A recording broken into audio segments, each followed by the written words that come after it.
الحمد لله وكفاه والصلاة والسلام على رسوله المصطفى وعلى آله أهل التقوى.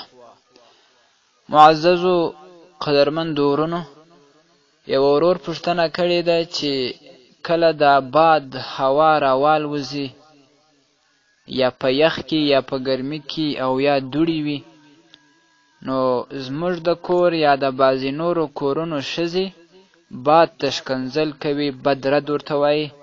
نو په شریعت کې دا څنګه ده؟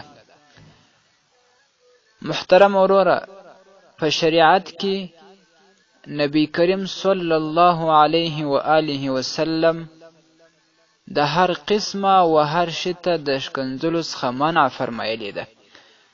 هغه که انسانانو ته وي، که حیوانانو ته وي، که جماداتو ته وي او که باد ته وي، منع یې فرمایلې ده.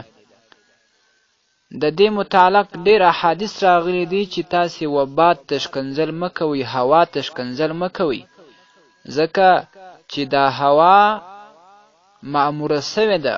د دې امیر چې و دې هوا ته یې امر کړی دی هغه الله جل جلاله دی. نو هوا معذوره سوه، او معذور ملامت نه وي، هغه ته تاسې ښکنځل مه کوئ.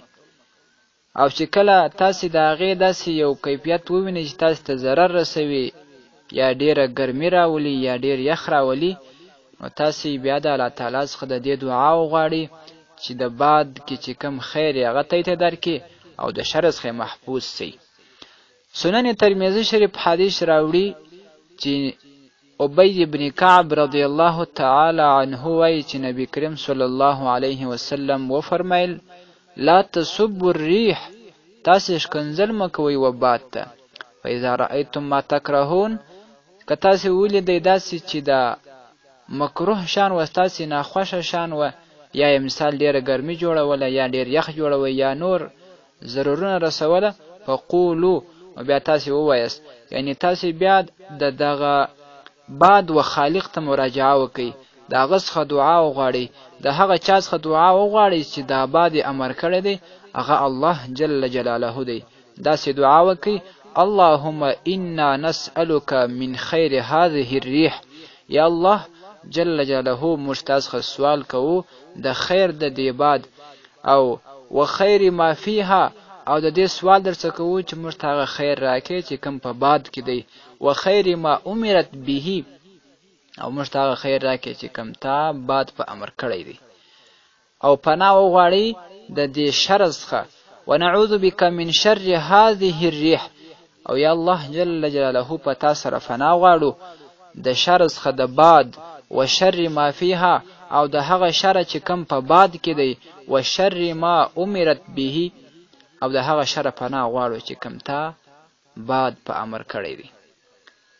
او بل حدیث شریف مسند احمد رخی په صفحه 396 کې فرمایي چې نبی کریم صلی الله علیه وسلم وویل: لا تسبوا الریح فانها تجیء بالرحمة والعذاب، تاسې و باد تشکنځل مه کوئ، د هغه راتګ په رحمت او په عذاب سره وي، ولکن سلوا الله من خیرها، تاسې د الله تعالی څخه د دې باد د خیر سوال وکړئ چې الله تعالی چې په باد کې کوم خیر یې هغه راته پیښ کړي.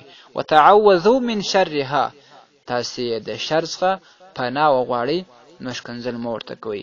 محترمو، نبی کریم صلی الله علیه وسلم منع فرمایلې ده د هر قسم ښکنځلو څخه چې وي، نو باید مسلمانان ځان ځینې وساتي. والسلام علیکم ورحمت الله وبرکاته. تاسې د اسلامي پوښتنو ځوابونکی مولوي حکیم الله صابر الحنفي صاحب د پوښتنو لپاره د رابطې نمبر 00-313-88-430. لطفاً د معارف الاسلام د یوټیوب چینل په دې ډول سبسکرایب کړئ.